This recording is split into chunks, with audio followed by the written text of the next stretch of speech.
Hello and welcome to the latest edition of Doorstep History, which today comes from one of Birmingham's most fantastic Victorian buildings, Spring Hill Library.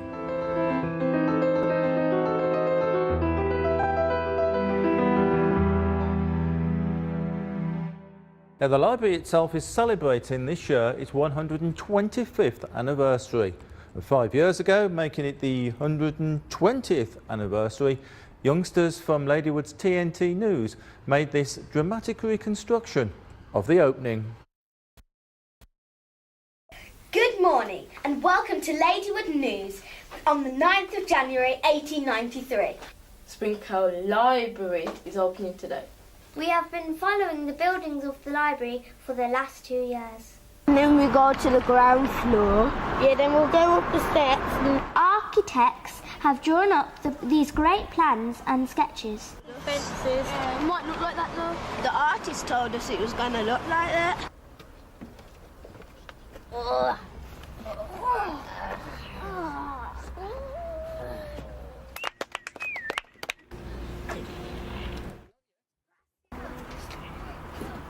So nice!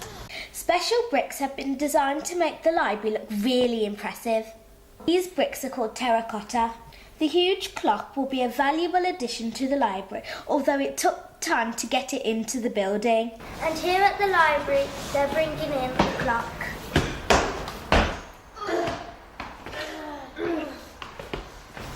Can you talk to us? We don't have any time for that. There will be 4 clock faces and they will be seen from a distance. The motto of Birmingham is called Forward, and we saw this huge crest being made in a factory. It really is an impressive building. The crest above the library entrance was delivered and erected recently. The terracotta forward stone is going to be a great feature of the building.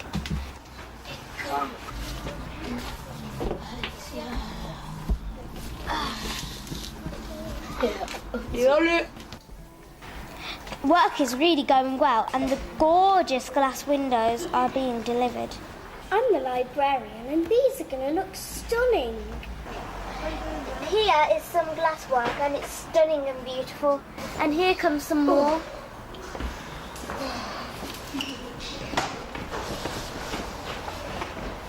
And now the library is ready to open. And we take you live to the scene. The new building is in easy reach of the inhabitants of the neighbourhood. Everyone is sure that it will go to good use. Ah, and here comes the Lord Mayor and the Lord Mayoress.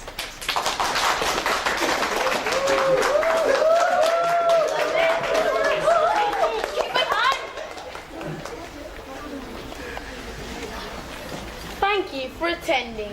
Thank you for inviting us. This is a fine example of architects Martin and Chamberlain.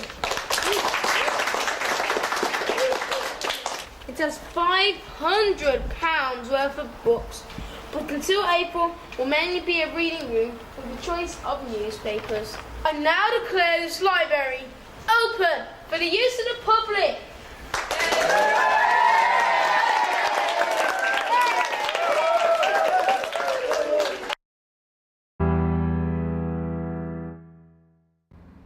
Now, back here at Spring Hill Library, we're setting up a local history section which contains lots of memorabilia from things that were made in factories in the Ladywood area. And if you've got any contributions, please get in touch with us.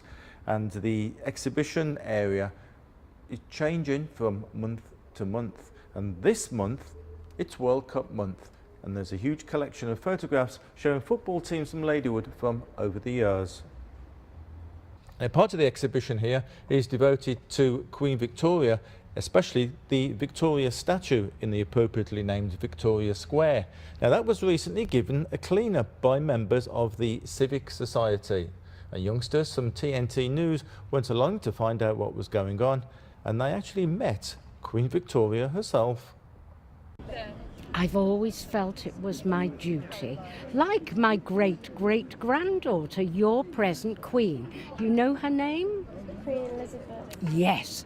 Now, she is my great-great-granddaughter, and I am her great-great-grandmama. And I think she's doing a very good job, don't you? Yeah. She's reigned now for longer than I did. I was on the throne for 63 years. I think it was 7 months and 2 days. But she has gone past that figure now. I was a little bit miffed, I have to tell you, that she beat me, but I'm very proud of her. Very proud indeed. It's not every day you get to see a queen, and I thought she died in 1901. This used to be called the Council House Square, but they changed it in 1901 when the statue was built. So let's go and have a look at the statue.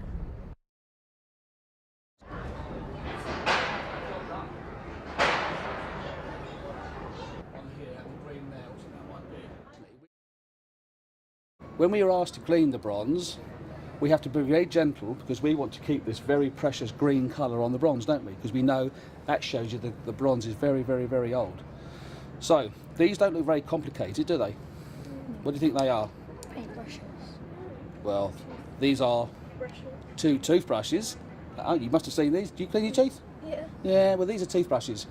So what we do is to remove all the bird poo and all the pollution that we don't want to keep, is we use a very special soap that we mix with water, very, very gently clean it with the toothbrushes, working around in small areas, and then we wipe that clean with a rag, and then we do it again. And after we've done all that 3 or 4 or 5 times, we then wash the whole thing down with a spirit to remove any oils or any dirty contaminants left on there. And then we apply, let's put these back in there, in his magic box here, we have, ta-da! What's that look like? Wax. Absolutely right. So this one is the on brush. Put the wax on with that one. Reach into my pocket. Take a rag. Gently clean the surface. Bits I can't get to, I take my on brush. Like if I'm up in there, I can get up there with the brush, polish that off because I can't get there. And look at the brush, it's all pointy as well. So I can get right into the crevices up here, around there. Or I can use this one if I want to, up in there. And we did that 3 times, 3 coats all over the whole sculpture. Although this looks very permanent and it looks very strong, if I took my fingernail and scratched that, I could take that green off. And it'd go back to when it was first made in 1951, and I'd lose all that aging. So we try everything we can to protect the bronze. If I suddenly get under there and I scratch this edge with the steel that's underneath here, it's going to mark the bronze. So we put a protective tape on here. So as I'm working around the bronze, if I do that, I'm not going to scratch the bronze. But this brush here, this one's got a special copper. See that? Copper ferrule. So if I'm working here, the copper's so soft, it won't scratch the bronze. So it's actually taken 3 men nearly a week and a half to put on 3 coats of wax. Have a go, please. You want to go? Yeah. You think you can do it? Probably. Can you remember all the things I just told you? Yeah. Yeah? Put a bit of rub around like that. There you go. And now we're going to work from that corner there to this corner there. Hold it a bit lower down, and then you want to really just want to dab it on there like that. That's it. If it be a bit stronger now. Now, 75 years ago, during the dark days of World War II, Birmingham held what became known as Wings for Victory Week. Wings for Victory Week was held in June 1943 to encourage people to help in the war effort. The adverts called for the citizens of Birmingham to live up to their motto of Forward and urged people to raise £12 million. That's enough money to build 1,000 planes. Joe Public could hand over cash by putting it into national savings certificates, defence bonds and national war bonds, and could be invested by the city's very own Birmingham Municipal Bank.